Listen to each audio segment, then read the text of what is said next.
L'Italie organise un sommet qu'on a appelé Sommet Afrique-Italie. Et lors de ce sommet, l'un des titres clés, c'est quoi? Que l'Italie prône un partenariat gagnant-gagnant. Que l'Italie veut changer le comportement autrefois européen à l'endroit des Africains. Que dorénavant, l'Italie respecte la souveraineté des États africains. Chers peuples d'Afrique, recevez mes sincères salutations. Nous sommes le 7 février 2024. Comme si des Africains étaient des enfants. Un petit pays comme l'Italie se permet de convoquer tout un continent. Très grand détail. Un continent qui fait 3 fois l'Europe. Mais c'est un petit pays de l'Europe qui convoque tout un continent. Mais Africains, qui sommes-nous souvent? Si ce n'est pas sommet Afrique-France, c'est sommet Afrique-États-Unis, c'est sommet Afrique, si ce n'est pas Japon, Afrique-Turquie, et Chine-Afrique, Afrique-Russie, mais attendez. C'est nous, tout un continent, nous continuons de nous balader. Je n'ai jamais vu en Afrique sommet Nigeria-Asie, sommet Nigeria-Europe, sommet Nigeria-Amérique, ou bien sommet... Attendez, pourquoi nous sommes comme ça, nous-mêmes Africains? Nous espérons qu'à partir de ce moment, les dirigeants africains doivent apprendre à se faire respecter, à nous respecter. Parce que quelle qu'en soit la situation, ils partent parler à nos noms. Que nous soyons d'accord ou pas. Donc arrêtez ça. Si ça ne vous dérange pas de vous comporter en larbin, de grâce, arrêtez de vouloir considérer ou montrer aux yeux du monde que votre peuple n'est qu'un troupeau. Nous ne sommes pas des troupeaux. Nous sommes un peuple fort. Arrêtez de courir derrière. L'Italie même est tellement surendettée. Et tout ça, on dit que c'est pour une facture, le plan Mattei, qui fait en tout pour tout 150 milliards de dollars. Et le dernier sommet, il y a 9 à 10 jours de cela, doit servir à faire débloquer 5,5 milliards de dollars. Moi, je dis, ah bon? En une seule année, l'Occident a donné à l'Ukraine plus de 100 milliards de dollars et tous les continents africains, on court juste pour 5,5 milliards de dollars. Et ça ne nous dérange pas. C'est surprenant. C'est surprenant. On dit, les participants, plus de 10 chefs d'État africains, il y a l'Union européenne, des ONG, FMI, Banque mondiale. En bref, tous les présidents de la Commission de l'Union européenne. En bref, c'est un sommet Union européenne-Afrique. Union européenne-Afrique, mais organisé par l'Italie. C'est un peu cela, c'est ce que ça veut dire. Pourquoi? Parce qu'on dit que le sommet tourne autour de comment procurer, comment garantir l'indépendance énergétique de l'Europe. Et c'est l'Italie qui organise cela. Et l'Afrique, nous avons suffisamment d'énergie. Pourquoi nous allons travailler pour l'indépendance énergétique de l'Europe alors qu'en Afrique, nous-mêmes, nous n'avons pas d'énergie? Aïe! Ça, c'est vraiment incompréhensible cette situation. Les autres ont besoin d'énergie pour se développer. Et en échange, on promet quoi aux Africains? On va vous aider. Ils disent qu'ils vont faire quoi en Algérie? Un satellite pour surveiller l'agriculture, le contrôle satellitaire en faveur de l'agriculture. En Égypte, ils vont financer la culture de blé, de soja, de maïs. Du côté de la Tunisie, ils vont aider au transport d'hydrocarbures, notamment vers l'Europe. Au Kenya, ils vont aider au développement de la filière biocarburant, et ainsi de suite, ainsi de suite. Et au Maroc, c'est un centre de formation professionnelle sur les énergies renouvelables, tous en faveur de l'Europe. Les Africains ont besoin de se faire assister à un tel point. Et réellement, c'est sérieux. Les dirigeants africains, ils ne sont pas gênés. L'approche avancée par l'Italie, c'est un partenariat d'égal à égal. Mais un partenariat d'égal à égal suppose qu'un continent doit se réunir face à un continent. Et non pas un pays face à tout un continent. Ça ne colle pas. Partenariat d'égal à égal, le sommet allié au siège du Sénat italien. Mais pourquoi pas en Afrique, puisque c'est l'Italie, c'est l'Europe qui a besoin de nous pour garantir sa sécurité énergétique. Pourquoi le sommet n'a pas lieu en Afrique?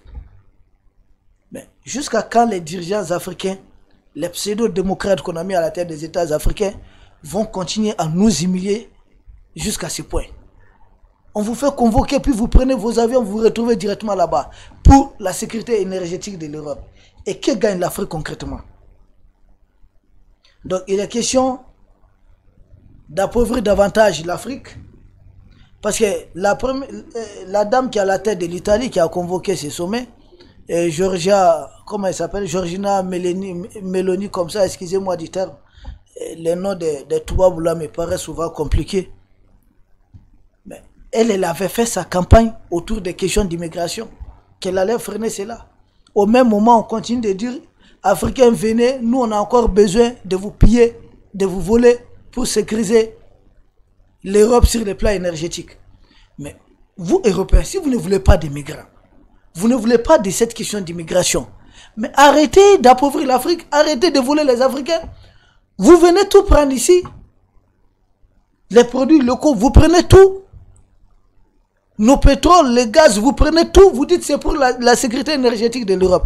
Mais qu'est-ce que vous laissez aux Africains? Mais si vous prenez tout aux gens, l'instinct de survie commande quoi à l'être humain? Mais certains vont vouloir tenter la traversée de la Méditerranée au prix de leur vie. Et c'est des gens comme ça, vos politiciens cherchent des noms sérieux. Ce sont des migrants, des immigrés, on va faire ça en France, loi immigration, loi comme ça.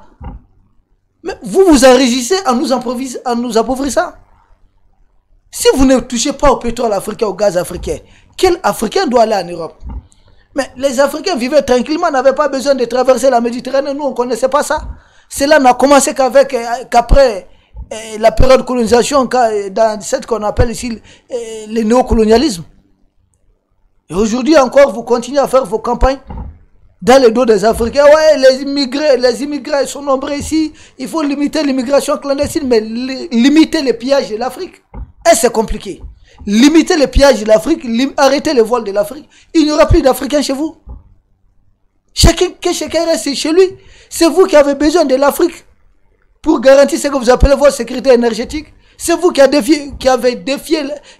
défié la Russie pour compter sur l'énergie africaine. Mais les Africains même sont-ils développés, sont-ils sécurisés sur le plan énergétique? La réponse évidemment, c'est non. Nous avons vu dans ce contexte Moussa Mohamed Faki, président de la Commission de l'Union africaine, qui dit que l'Italie devait présenter les plans aux Africains avant de convoquer ce sommet. J'ai dit, mais fais attention. Les Italiens le font sous la bonne supervision de l'Union européenne, qui elle-même aujourd'hui est colonisée par les États-Unis.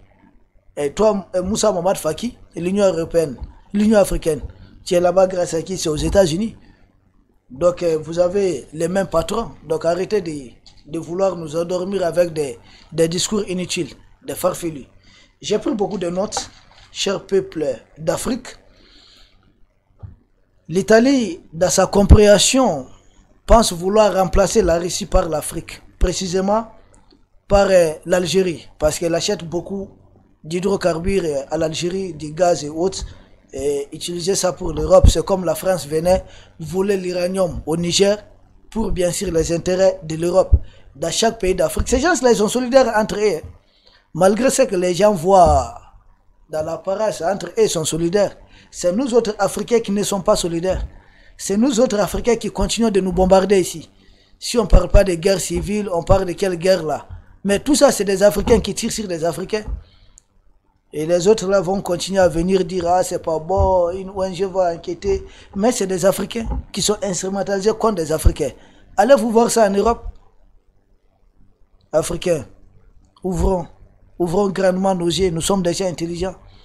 Qu'est-ce qui nous empêche de travailler ensemble?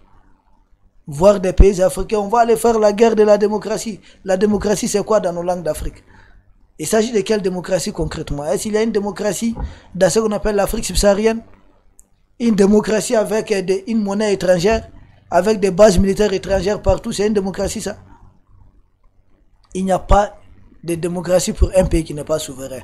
Ça c'est des notions basiques de la géopolitique. Cette dame, Giorgia Meloni, pense que les Africains sont en réalité des gens qui pensent leur temps à dormir. C'est que ces gens-là, les Européens ne comprennent pas ou bien ne veulent pas intégrer aujourd'hui. Il y a une jeunesse africaine qui ambitionne, qui rêve, qui a des grands projets aussi. Et en Afrique ici. Nous ne voulons plus continuer à être des migrants. Aidez-nous à ne pas être des migrants si réellement vous aimez les Africains. Non pas à dire qu'il faut vous sécuriser sur le plan énergétique. On ne combat pas. La seule façon de combattre l'immigration clandestine, c'est d'arrêter le vol et le pillage de l'Afrique. C'est dans de telles conditions que nous voyons d'autres Africains sillonner, se promener de plateau en plateau, fortifier la thèse des Occidentaux contre le réveil des pays africains.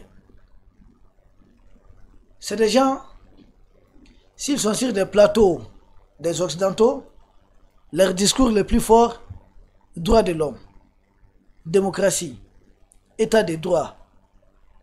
Franchement, que veut dire ces expressions-là? Droit de l'homme, mais les guerres qui ont lieu en Afrique, c'est avec quelles armes? Qui provoque ces guerres et puis qui arme ces pays? En tout cas, ces fameux groupes terroristes-là.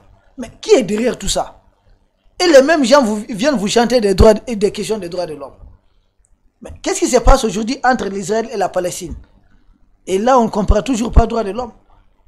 Les Congolais, ce qui se passe au Congo, c'est un génocide. C'est un crime contre l'humanité.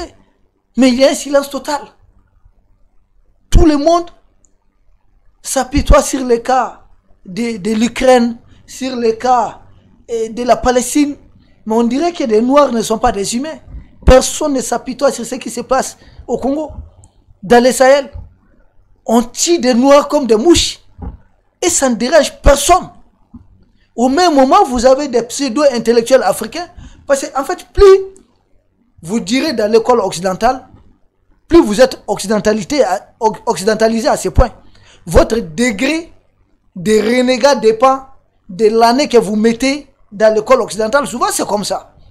Et ce sont ces mêmes gens qui sont habilités dans toutes les constitutions de l'Afrique subsaharienne à devenir des présidents ou des ministres. Dans toutes nos constitutions, on dit pour être président, il faut aller à l'école. Mais avant, nous glorifions de nos braves rois, de nos braves empereurs, de nos braves guerriers. Ont-ils été à l'école occidentale? Non. Mais ils ont érigé des États. Ils avaient leur armée.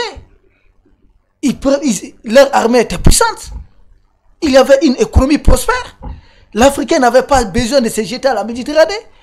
Mais depuis qu'on nous a fabriqué des gens qui doivent diriger des pays d'Afrique, des gens qui sont habilités à être sur le plateau, c'est depuis ce moment que notre malheur a commencé réellement. On dit qu'ils ont été à l'école, que ce sont eux qui sont des instruits, ce sont eux des lettrés, ce sont eux qui ont été bien formés pour diriger des pays. Mais vont diriger nos pays pour aller les sacrifier entre les mains du colon. Mais nous avions des États avant de rencontrer les colons. Nous étions prospères. On avait nos banques. Nous, on avait tout. C'était des États bien en place. L'entraide, la solidarité, le bon vivre ensemble. Mais depuis que nous avons envoyé certains de nos enfants à l'école du colon, ils nous reviennent avec des théories bidons. Droits de l'homme. Toutes les cultures africaines ne vous parlent que des droits de l'homme. Dans n'importe quel pays africain, toutes nos cultures, c'est l'entraide. Un seul homme travaille, il doit aider tous les membres de sa famille. Qui travaille, les mêmes fils d'un père doivent s'entraider, doivent prendre en charge leur papa, leur maman, leurs grands-parents, et non pas les envoyer dans la maison des retraites, comme c'est le cas en Occident. Et nous continuons de courir derrière ces mêmes gens. Dans les cultures africaines, il n'y avait même pas façon que des gens se battent entre eux. Parce que soit vous êtes liés par les liens de cousinage en plaisanterie, grand-père, petit-fils, c'est en Afrique, ou encore entre beaux-frères, ou encore ses belles-sœurs, ou encore promotionnel d'âge, ce qu'on appelle catégorie d'âge. On avait tout, des tribus qui plaisantent. On avait tout pour ne pas se battre comme ces gens. Et même s'il y avait des guerres entre certains royaumes en Afrique, mais c'est juste avec des machettes ou bien des fusils, un coup. Ce n'est pas avec des bombes de destruction massive, comme l'homme occidental a fabriqué. Détruire l'homme suffisamment. Des gens qui possèdent des armes nucléaires, ce sont ces mêmes gens-là qui viennent enquêter ici, droits de l'homme. Mais à quoi servent les bombes atomiques là, les bombes nucléaires là? À quoi ça sert? C'est pour aller tuer des éléphants en brousse? C'est pour aller tuer des moutons? Et quand nous voyons des Africains, des gens qui se disent avocats, qui se disent intellectuels d'Afrique, se promener de plateau en plateau, défendre les théories du colon, des théories qui permettent de maintenir l'Afrique dans l'état actuel. Des théories qui font que l'Afrique doit toujours rester à la traîne, c'est-à-dire toujours au bas de l'étage, au rez-de-chaussée. Les autres doivent être toujours beaux, doivent continuer d'avancer. Il faudrait qu'on revoie les termes intellectuels en Afrique. C'est ça qui me dérange. Qui doit être dirigeant, ce n'est pas parce qu'on a été à l'école occidentale. Je connais pas mal d'Africains dans leur amour de culture qui sont plus intelligents que moi, par exemple. Qui sont plus intelligents que nous autres. Pourtant, ils n'ont jamais été à l'école des Blancs. Est-ce parce que l'enfant chinois ne sait pas parler français qu'il n'est pas intellectuel? Est-ce parce que l'enfant suédois ne sait pas parler l'arabe qu'il n'est pas intellectuel? Est-ce parce que l'enfant américain ne comprend rien de la langue russe qu'il n'est pas intellectuel? Mais pourquoi c'est simplement nous, Africains? C'est à nous qu'il faut faire croire que celui qui sait parler français, anglais, c'est lui l'intellectuel. Celui qui peut porter veste, parler espagnol, c'est lui l'intellectuel. On ne peut pas être intellectuel dans nos langues. Et on ne peut pas être intellectuel dans nos langues. C'est pourquoi moi, chaque mercredi, chaque dimanche, sur les plateaux qu'on appelle Gandhi Malien au Mali, presque Web TV, la plus suivie au Mali ici, j'ai fait des émissions de géopolitique en langue nationale, en Bambara. Ça doit toucher les Maliens lambda. Sur ma chaîne YouTube, pour permettre à nos autres frères d'Afrique d'avoir accès au contenu de ce que nous disons en langue nationale, il faut utiliser dorénavant cette langue pour nous qui devient une langue de combat, non pas une langue de domination. Il faut l'utiliser pour mettre fin au système du colon. Il faut combattre son système avec sa propre langue et prendre le temps de travailler sur nos langues. Il faudrait qu'en Afrique, nos linguistes soient en mesure de nous proposer une langue à partir de laquelle les Africains doivent communiquer.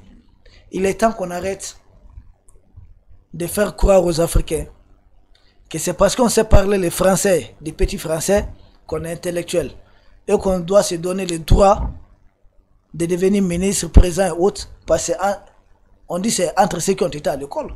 On fixe même un niveau, un seuil d'études. Si vous n'avez pas ça, vous n'êtes pas intellectuel.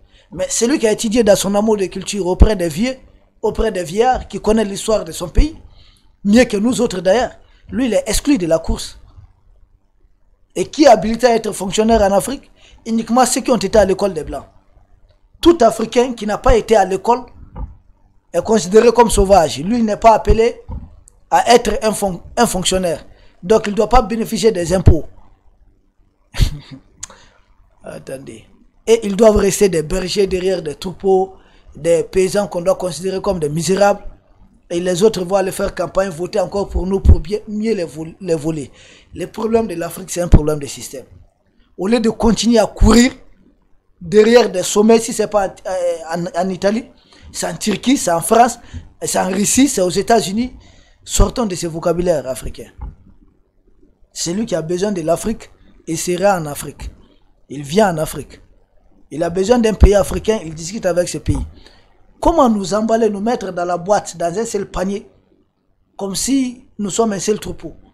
Ce sont eux qui ont fait diviser, ce sont eux qui ont mis ces frontières, non? Mais quand il est question de nous mettre ensemble pour combattre l'Occident, on dit non.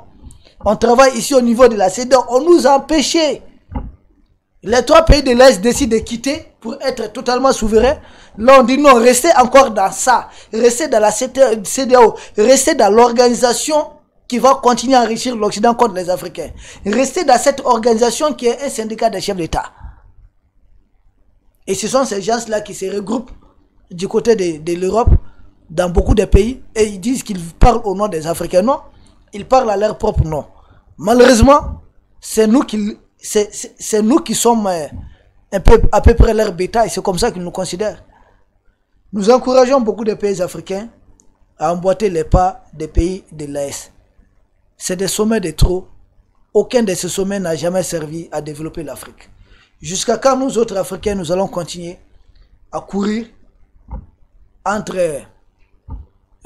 ces pays qui se font appeler puissance. Il n'y a pas plus puissance que l'Afrique. Pourquoi les Africains sont empêchés de se mettre réellement ensemble? À ce XXIe siècle, je n'ai pas vu des pays européens sanctionner d'autres. Pourtant, en Europe, il y a des régimes présidentiels, il y a des monarchies. Mais l'Espagne est une monarchie. Mais qui travaille très bien avec la France, qui a fait exécuter son roi. Pourquoi ça doit continuer en Afrique? Pourquoi c'est chez nous qu'on va dire non, un tel là a fait un coup d'état, l'autre là a été élu démocratiquement, donc ne travaille pas ensemble. Mais pourtant chez eux, il y a des monarchies qui cohabitent avec des républiques africaines. Ouvrons davantage les yeux. Continuons ce travail de sensibilisation. Nous vous remercions et à très bientôt.